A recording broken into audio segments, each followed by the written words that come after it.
process to gain the virtue of consistency and trust in Him. So when people come to me and they're actually possessed, because they're possessed, they're constantly being attacked on these two levels, the physical and the external level.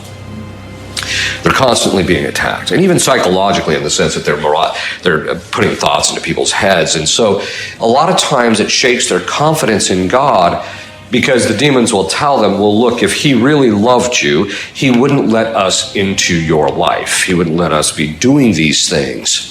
All right? So you should just come over to the dark side, etc. Well, wait a minute. You just got done telling me that you're doing these evil things against me and He's allowing it. So why would I want to go on your side anyway? Because you're still going to do evil to me. Doesn't even make any sense. Of course, but that's the perception that they put on people. But the confidence comes in knowing, that God is goodness itself. He is so good. He will never allow a person to suffer anything from which they cannot benefit.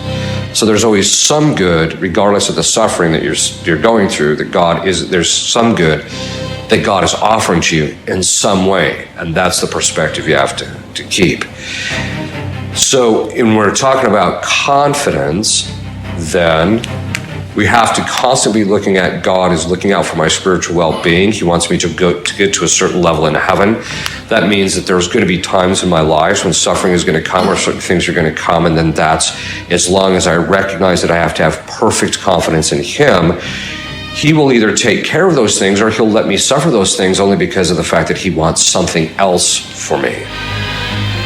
And I think that's a key thing to keep in mind. That's His focus. God's focus is on your spiritual well-being, because all that other stuff will be restored later, but it's the spiritual stuff that has to be done. Okay, so people's lack of trust in God is when they suffer certain physical things, or there's, detriment to their family, they suffer certain physical things, or there's certain things they want, and God doesn't give them to them immediately, or doesn't give them to them at all. And so they get frustrated and thinking, well, God doesn't love me, or God doesn't care because I want these things, I've worked hard, I've prayed for it, and I haven't gotten it. Well, there can be a variety of different reasons for that.